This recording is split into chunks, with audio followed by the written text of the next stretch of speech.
Hi, Amelia.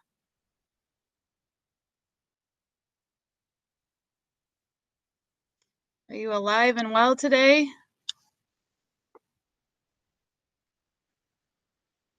Yeah. Good.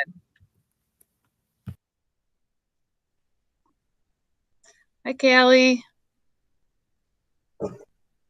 Hi, Kayla. Good morning. Hmm. You work at McDonald's?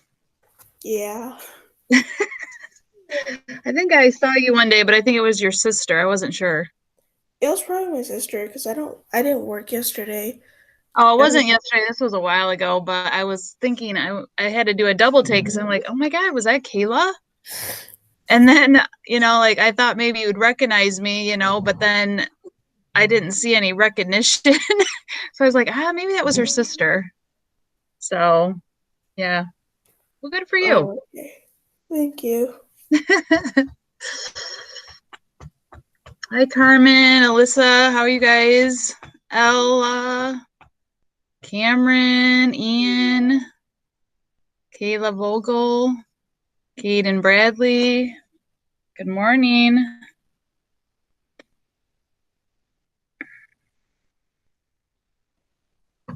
Guys up ready to go this morning.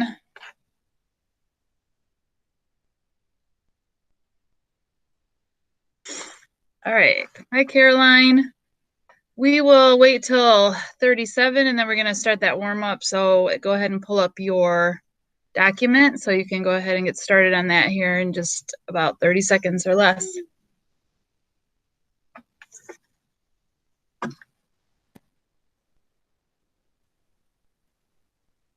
Hi, Mackenzie.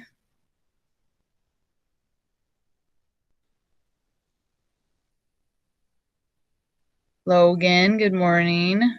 Kelsey, I like your new picture. Except it doesn't look like Shrek.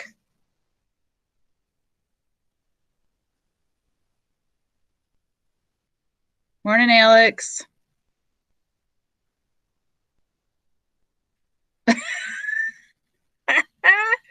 Is it in that hiding place that he put it that he doesn't want to find it, Kayla?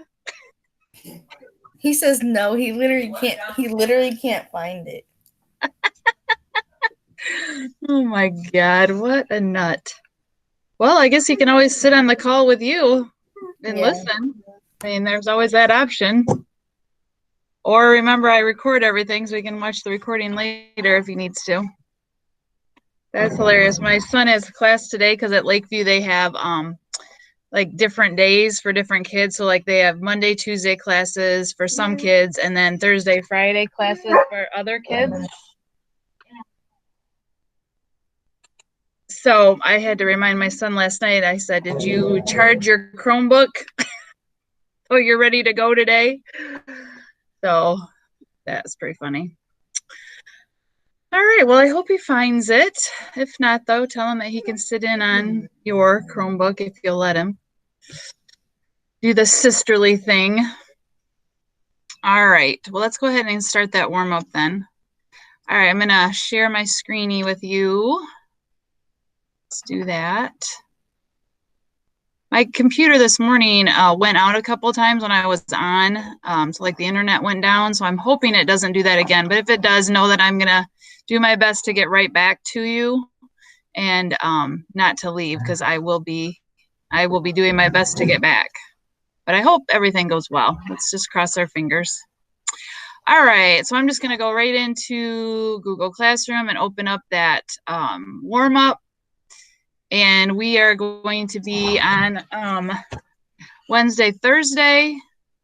Let me take my camera off. Sometimes everything moves so slow when that's on.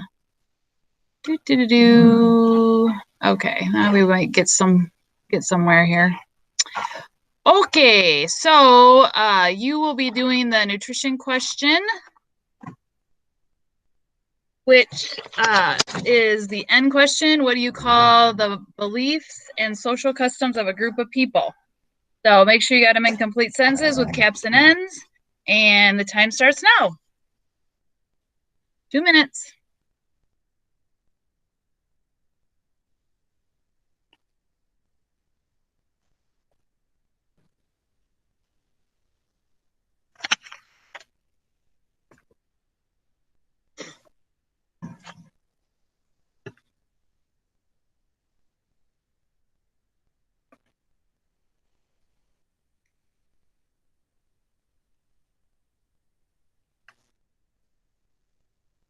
We're also going to do Mondays because I completely spaced on giving you that one. I got too wrapped up in telling you all about the expectations. So after this one, I'll give you 2 more minutes to do the Mondays question.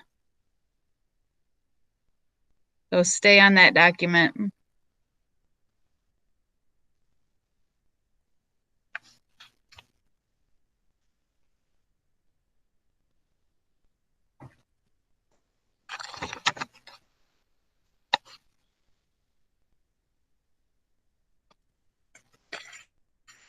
There it goes.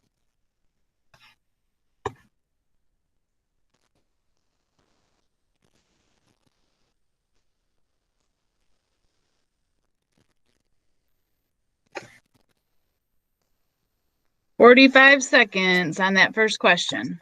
Hey, Miss Epka. Yeah. So do we make a document of the questions for in the morning, like for the warm-ups?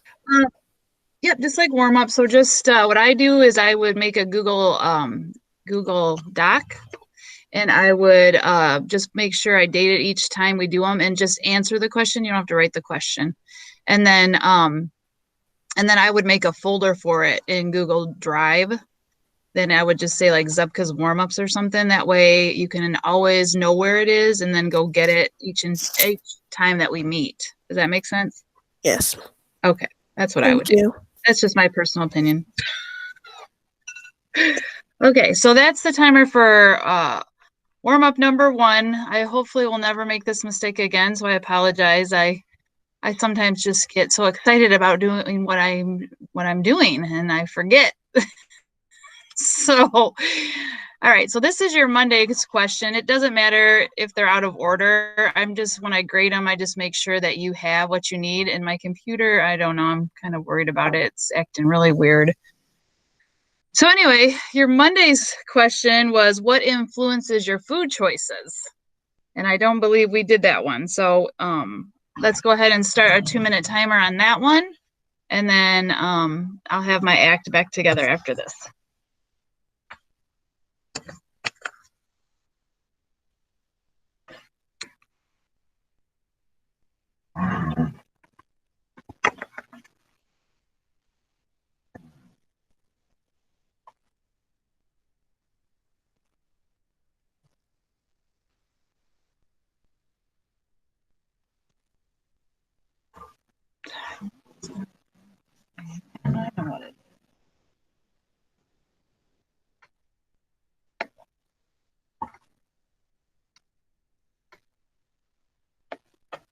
Okay.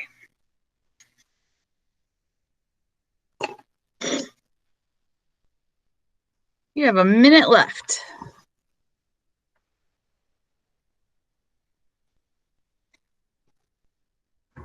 This is just an FYI. I'm going to change my office hours today because something came up.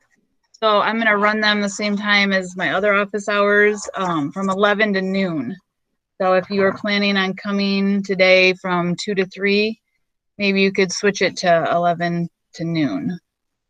But it'll go right back next week. It's just something came up and I won't be around from 2 to 3. So 11 to noon for office hours. I'll put that in the live stream too, so it goes to everybody, but just in case.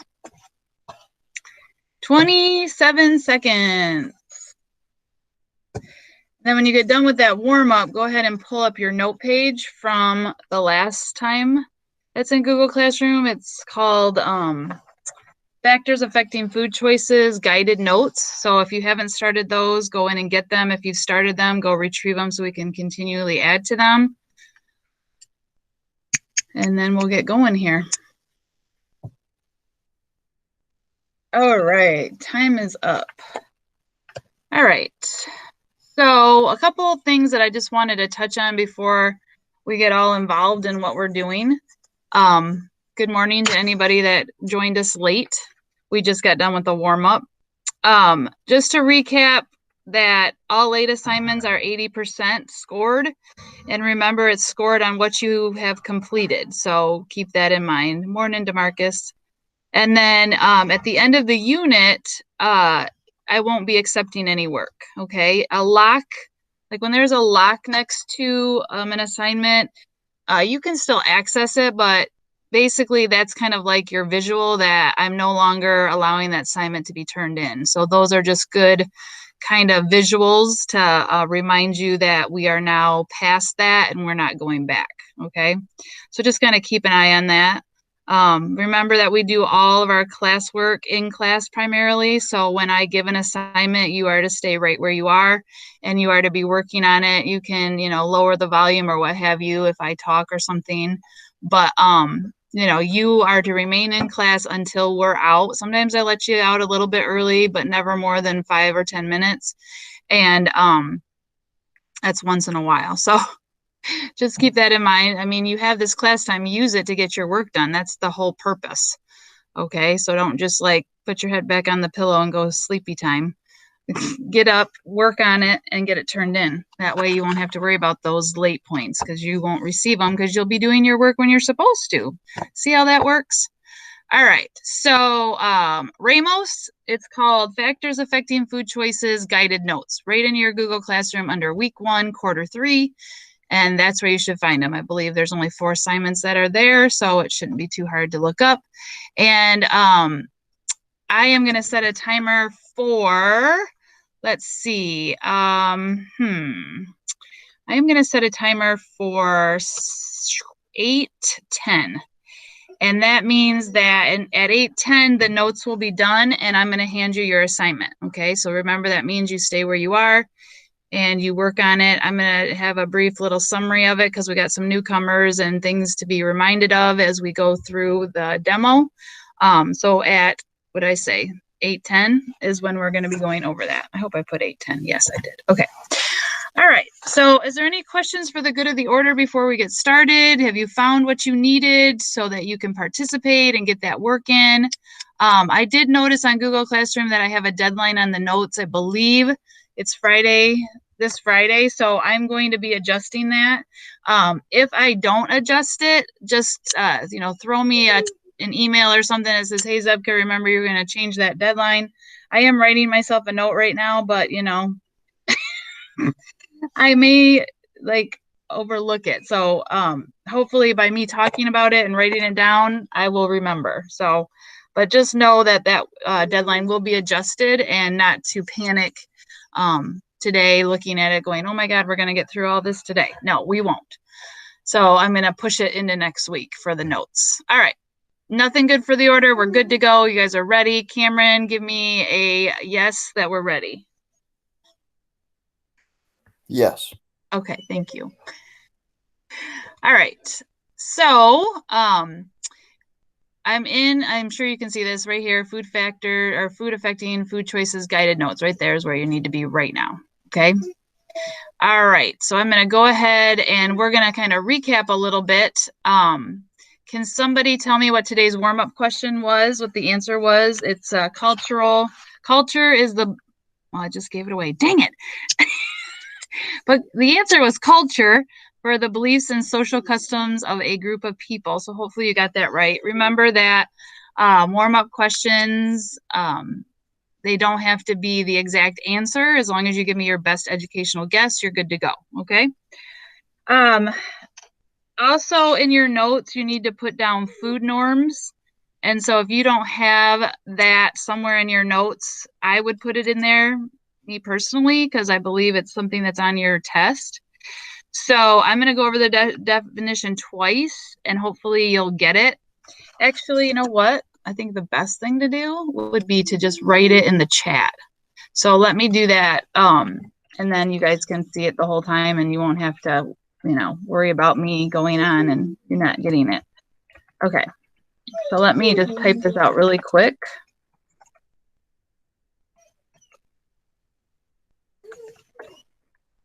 dogs are driving me crazy if you can hear them. I want to go outside. Okay, so norms are standards and patterns related to food and eating behaviors. So I would put that in my notes somewhere if you haven't done so.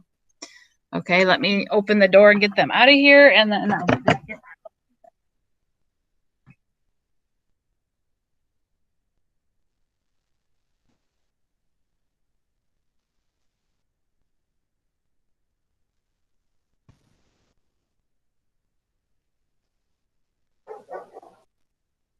Okay. Hopefully we won't be disturbed by them again, but you never know. All right, so who can tell me the word that goes with this definition? The study of nutrients and how the body uses them. What is the word I'm looking for with that one? The study of nutrients and how the body uses them. Give me your best. Yes, very good. And then a chemical substance such as, protein, carbs, vitamin, minerals. They help with body functions, help you grow, repair cells. What are those? Nutrients. Yes, some. And then what has to do with good health and positive well-being? You got your physical activity, you got your emotions, you got your mental health in there. What word goes with that one? Wellness. Yeah, good job, guys. All right. Ding, ding, ding. We're ready to move on. All right. So I believe in our notes, and then somebody just kind of chime in and just let me know if that's correct. But I believe we did historical influences, we did ethnic influences, and we got to ethnic foods. Is that correct? Is that how you remember it? Yeah. Yes. Oh, thank you. All right. Did we talk about what foods are part of your family's ethnic tradition? Did we talk about that? It would have been like in the chat, maybe, that I put it in there, or on a Padlet. Does this ring a bell at all? We did where we put what we our favorite was, I think. Okay, well then that's what we did. Thank you. All right. All right, so just continuing on with ethnic influences. And I think, there we go. I think I gotta go to the next one. There we go. I don't know if you have this one yet. Kayla, do you have this one? Under ethnic foods, do we write this one? I don't. You don't. Okay, that's what I'm thinking. Okay, so just to recap, ethnic influences refer to a group of people who share common blood ties, land ties, racial ties, or religious similarities. Okay, and that one was, I believe, printed on your notes for you. But you do need to put the definition for ethnic foods, and that is enjoyed by ethnic groups. Ethnic food traditions are passed from parents, children, who learn to enjoy their family's ethnic food. So like maybe there's a recipe that grandma always makes and mom makes it sometimes, and then it's going to get passed down to you. Those are some, ties from your family, but also back to your culture and how they've kind of trickled down through you, hopefully, can carry on that tradition. You can recognize ethnic foods by their ingredients, their seasonings, and preparation methods. Like corn and beans are grown well in Mexico. Spanish dishes are often flavored with onions, garlic, and olive oil. Middle Eastern foods are often seasoned with saffron, cumin, ginger, and Chinese dishes are often stir-fried or steamed. Back in the day, I'm sure you've heard of the wok, but a wok is typically used in the Chinese culture, and they cut up their food really, really small because back then when they had to heat, they didn't have a lot of the equipment that was needed to burn for long periods of time. So they had to really, cut their food up super small so that it would cook really fast, so they wouldn't have to use as much fuel to, get their meal cooked. And so that's why they developed the wok. And that's why a lot of restaurants that serve Chinese food, they're very small and they can get their food out very quickly because of that. Remember, most ethnic groups' social customs prohibit the use of certain edible resources as food, and we refer to those as food taboos. Example would be like the Hindus do not eat cows, or Asian countries. They, dog is something that they typically might have in a restaurant or something like that. I know that's a little disheartening, but, that's a totally different culture. So you would need to know what a food taboo was, and I kind of touched on it there just briefly, but there's certain food or drink items which people abstain from consuming. So many food taboos seem to make no sense at all as to what may be declared unfit by one group may be perfectly acceptable to another, kind of like we just mentioned. Utilizing a resource more efficiently and the protection of a resource is in there.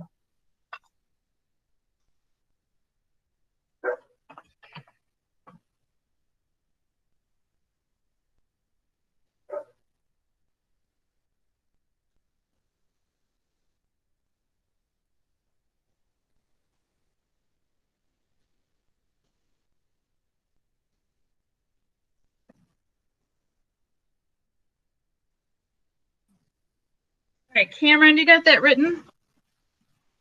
My temperature, and if we're ready to go to the next slide. Yeah, I'm good. Okay, thank you so much. All right, so then we have regional influences, and that is people choose what to eat because of the geography. So almost all cultures have staples. A staple, we're gonna have a slide on this, but a staple is something that's readily available in that area. And so people typically will use that in their dishes that they serve each and every day. So like, for example, Southeast Asia, rice is pretty popular. So a lot of their dishes are going to be rice-based. Africa, India, China, hot and dry. Europe, Asia, Africa, wheat, rye, barley, oats, cooler, American, corn. I mean, there's corn pretty much in a lot of things that we eat. Eventually, we'll be doing a project on this for a region in the United States, so that you will be working with another classmate if that's something you choose to do, and you will be taking a piece of the United States and doing a report on, let's say, what is grown there, what kind of dishes are served, things like that, and also providing recipes. So that's a project that's going to be up and coming probably in the next couple of weeks or so. So just kind of be aware that we will kind of piece out. That I shouldn't have said it that way, but like we'll be taking a piece of this PowerPoint, which is the regional influences, and we will be kind of dissecting it a little bit more closely. And like I said, looking at different regions of the United States and, geographically what can be grown there, and then how is it popular in the dishes that are represented. So we'll be doing that. For also regional, it's people choose what to eat because it's popular in the area, like I said. Asian helped settle the Pacific coast, so they contributed to the rice dishes and stir-fry cooking methods. Southwest has a large Mexican-American population, so tortillas, tacos, tamales are very popular there. And then moving on to religion. So many religions teach about the use of food, and the teachings affect a cultural food practice. So like, for example, the Hindus don't eat beef. So that would be a food taboo because cattle is considered sacred. So you would never see somebody eating a cow over there typically, because, that's just something that they don't do. Jewish and Muslims don't eat pork. So we'll talk a minute here in the next couple slides about kosher. Buddhism urges mindfulness of diet, so a lot of them are vegan or vegetarian. So there's that. Here's some other examples. Catholics in the United States and around the world, typically they'll have a time, and I don't know much about this religion, but they'll have something called Lent, and that's where they give something up that, is part of their daily life and has something to do with how Jesus was sacrificed, or it's a they sacrifice something in their life like meat. And so they on Fridays would eat fish, or they would say, I'm not going to eat chocolate, or I'm not going to drink coffee, or something like that. So sometimes we have a religious influence, and we're kind of we have lots of religions in the United States, so we have lots of that type of influence. Jewish follow a dietary law of the Old Testament so that they cannot eat pork or shellfish. Jewishes also specify that meat and dairy foods may not be stored, prepared, or eaten together. That's going to be on my next slide. And so there's just different things. So I'm going to go to that now. So kosher, basically, those that conform to the regulations of Jewish dietary law. So that's what kosher is all about. And so they kind of feel that shellfish is a kind of, they're bottom feeders in the waters. And so they would never eat that because it's considered unsanitary. Trying to think of the words. But, you know, if they're feeding on things at the bottom of the sea, then they're probably not a good option to be eating. Pork, rabbit, eagle, owl, catfish, sturgeon, insects, or reptiles are non-kosher, so they do not eat those at all. Other species of meat and fowl must be slaughtered in a prescribed manner to be kosher. So, you know, there's specific ways that they want their meat handled, and so they would consider that non-kosher if it would be slaughtered in a certain way that they don't consider part of being kosher. Meat and dairy products may not be made or consumed together. So this is mainly the Jewish religion, but that doesn't, you know, mean that there might be another religion out there that might do kosher as well.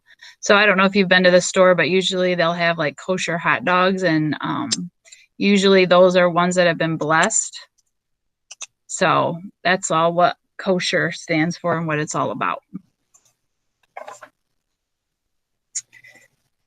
Okay. So let's move on, and we're going to go into the social influences. So hopefully everyone's ready to move on at this point. I'm gonna say yes. Whoops. Okay, so we got social influences on food choices. So that's, you know, family, friends, things like that. So for family, we have, for many, family is the most powerful influence on our food choices because they go to the store, they're the ones that buy the food, bring it into the home, they make the food, things like that. You guys learn food preferences from them, habits. Like some of you, you know, may not ever sit down at the table. You know, dinner's ready, it's on the counter, you come in, you get your plate, and then you go to your room or you go wherever you go. But some parents want a family time, and so they'll have the family sit at the table, and that would be what I would call like a habit or a tradition or something like that. Let's see, the secret recipe sometimes is passed down like we've talked about before. Oh my goodness, hold on.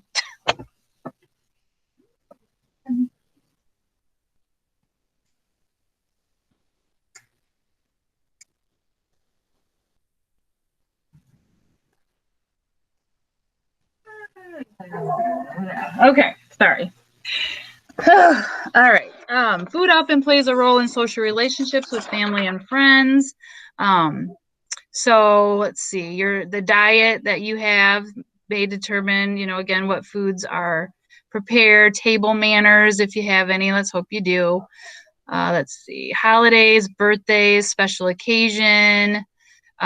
Sometimes you take on your parents' likes and dislikes. Like, for example, my parents, you know, if I was never given a food, like I'll give you an example, Brussels sprouts, okay? And my parents just never bought them, never made them. Didn't know anything about them. And then I had another family member on my husband's side bring them to one of our family gatherings or something, and I loved them. I thought they were awesome. And I'm like, why have I never, you know, tried a Brussels sprout? Usually you hear Brussels sprouts and you see people's faces, you know, get all messed up because they're like, ooh, that's gross. Or they don't like Brussels sprouts. But, you know, unfortunately, that played a part in my development because I just never have been exposed to Brussels sprouts. So So that's why I typically, don't make them here at my house just because it was something that my parents passed down and it wasn't the best thing. Um, Another thing too is that your family may try certain things and you decide you don't like them. So like another example for that for me would be like pickled beets. And my parents would sit down to dinner and open the can of pickled beets and then, pass it around. And back in those days, because I'm so old, is, you'd have to take a small piece of it and put it on your plate and try it. And, each and every time I knew I did not like them, but it's still part of, our meal and things like that. So I don't eat pickled beets to this day. I like pickles, just not pickled beets. All right, let me see. Oh, just continuing on about family. Let's see here.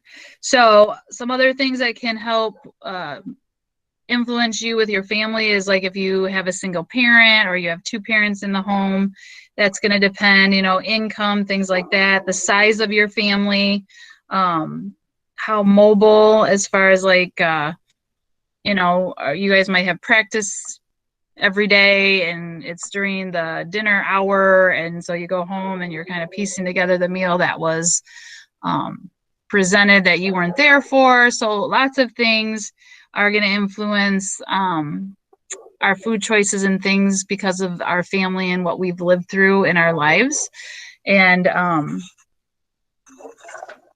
we're going to move on to friends. Trying to get to that slide right now. Okay. So friends, food and friendship go together. The word companion comes from the Latin word with bread. Sharing tastes in food fosters a sense of belonging and identity. Your friends and peers play a major role in determining what, where, and when you eat.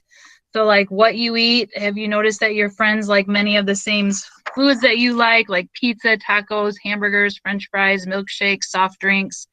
The where, anywhere people gather, you're likely to see foods like at sporting events, movies, parties, church gatherings, all places where people meet with friends and enjoy food, even the mall. I mean, you might meet up at the mall and eat at the little pretzel place or something like that.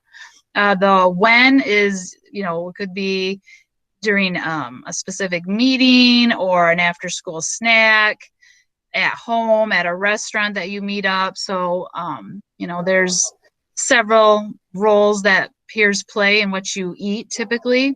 And then your choices, are they based on nutrition, knowledge, or the influence of your peers? Sometimes foods that people perceive as being popular are not the most healthful. So like cookies, cakes, chips, pop, these foods, remember, are high in calories, fats, and sugars, and low in nutrients. But, our friends do influence us in many, many ways. Okay, so I'm going to pause there because I want to talk about your demo. So you can go ahead and close your note page because I'm going to make a note that first hour stepped after friends. So for Monday, I can start on the right spot. Okay, so going into the demo page, switching gears here, if you can hear all this paper shuffling. Okay, so I'm going to go into Classroom and I'm going to talk about the demo. It's not in Google Classroom for you quite yet because I'm just assigning it to you now. Demos are worth 30 points. It's an assignment that you don't want to just skip over, okay? These are 30 points. They add up over time. Typical assignment that I would give beyond, besides the demo would be probably 10, 15, or 20 points. So these do really pack a big punch in your overall score. So it's really important that you make sure that you do them. Okay, so if you're looking at my screen or you're looking at your screen, you should see 4 things. The first one is the teacher demonstration, and that is a blank template that you basically are going to fill out by watching the video. Okay, the video, there's 2 parts. The first video is usually the longest. Oops, there's my timer. And the second video is just like me finishing it up, like maybe taking it out of the oven or adding a little bit more to it or something like that. So That's why there's a second video there, and it's so short that it doesn't even record how long it is. So it's just like seconds long of me pulling it out of the oven. Okay. I did make one error on my video, and that is when I'm measuring the salt, I say it's sugar. So just be aware of that. It's 3/4 teaspoon of salt, not sugar. Okay, so Miss Upka kind of gets camera shy sometimes, and I flub up. I need a blooper reel when I do my demo pages. Okay, so this demo page is just going through and explaining how the demo should look. So I'm going to recap this because a lot of people, you know, were losing points last quarter because they kept doing things incorrectly. So I'm hoping if I go over it again, you guys will do it right, and then we won't have to keep you know, taking points away. So name of the recipe, this one just happens to be cream puffs. That's not the one we're doing today, but you know, this is just an example. Okay. So ingredients should always have the amounts and the ingredients, and they should be in a list format. Okay. Just like any recipe, this is how a recipe is put together. You will lose points if you don't put the amounts, or if you have an amount incorrect, you will lose points for that. Okay. Kitchen equipment, I would go ahead and list those out as well. And then when we get to the recipe itself, you need to kind of organize it in a sort of a list form. But so you're doing like sentences, but it's basically listing out each step that you need to do when it comes to the demo. Okay. And I use bullets. It just helps me organize it. But when you do it in a paragraph form, it's really hard to follow. Some people don't use periods, and so then it's a big run-on sentence, and then, you know, I take points off for that. So it's better just to kind of list it out, each and every step that you need to follow through with. Okay, that would be my advice to you. I'm not telling you that you can't do it in the paragraph form. I'm just telling you, as a person grading it and a person that's going to follow it, it's better to just kind of have the steps listed out. Okay, so comments. These are comments that I make during the demonstration. They are not comments that I want you to make. They're not additional comments that you want to talk about with the recipe. That's why I highlighted this in red, teacher made comments. So these, just list those out as well. And then if you go down to the additional questions, if you ever see anything I grade that has a CS on it, that means that it's lacking a complete sentence. So you didn't capitalize it, or you didn't put a period on it, or the sentence just doesn't make sense. Okay. And I would really like these highlighted. It's easier to grade if I can just pull them out and see where your sentence begins and ends. So just make sure that you answer these completely. If you don't, then you lose points. If you don't put them in complete sentences, you lose 2 points. So they're really easy questions. And if you watch the video as you have been instructed to do, it shouldn't be that hard to fill this stuff out. Okay. What I would do if I was you is I would do a split screen. On one side of my screen, I got my video, and on the other side, I'm going to have my demo page. And that way I can write and pause whenever I need to, and then go back. Okay. Make sure you're doing your own demo page. We don't copy and paste other people's work.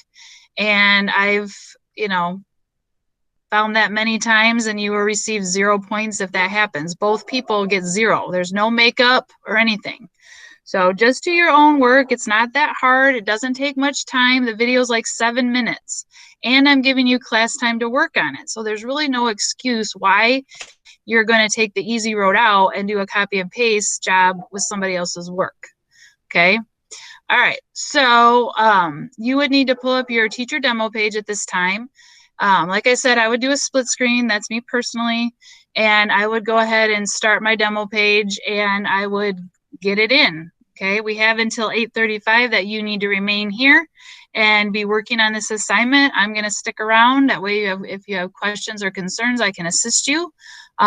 But it's time now to hand the assignment out as if you're in class sitting in your seats, and the bell rings, let's just say at 8:35, and that's when you can go. Okay. So assignment starts now, and then I'll kind of chime back in at 8:30 just to see how things are going. But remember, there's the chat, and you can always unmic at any time if you're confused or you need some more assistance. Questions? Let me know in the chat or on mic.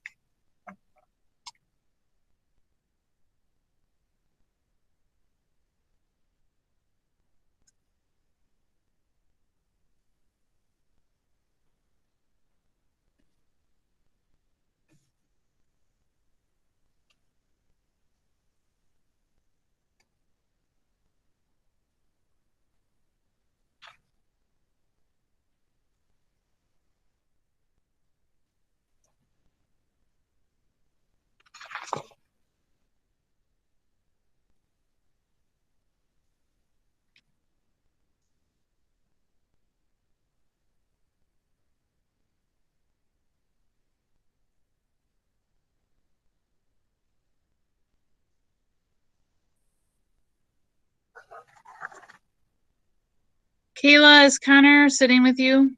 Oh no, Connor, you found your book. I see it now. Good, good, good.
It's Zebka.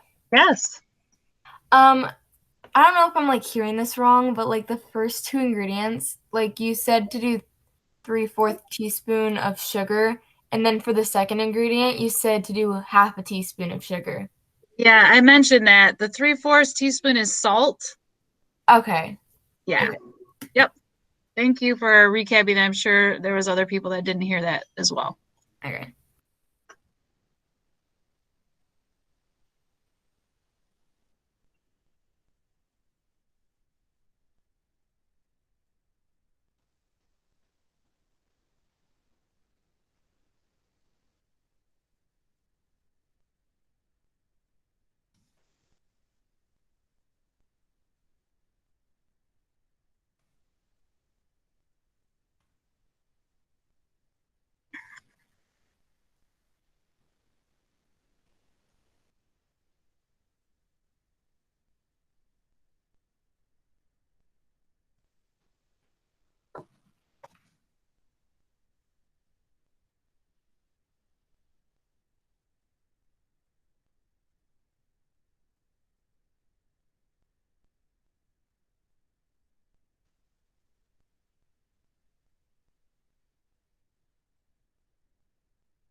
Anybody having any difficulty, any questions?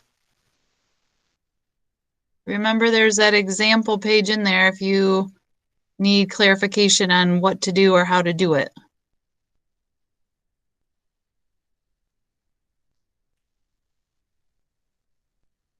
Okay, let me know in the chat if there's any questions. At 8:35, you're free to go.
Okay, so yeah, Alyssa, if you're done, you are free to go. Make sure, I'm gonna double check that it got turned in though. I don't see it. There we go.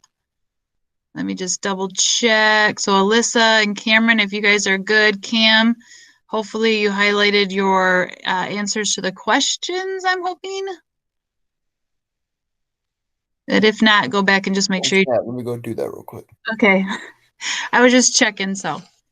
All right, so yeah, if you're done, you can go, and at 8:35, you're all free to vacate the premises. Yep, have a good day, Alyssa.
Okay, guys, have a great day, and we'll see you back here next week.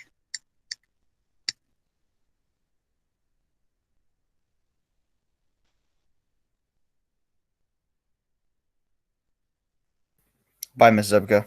Bye, Cameron.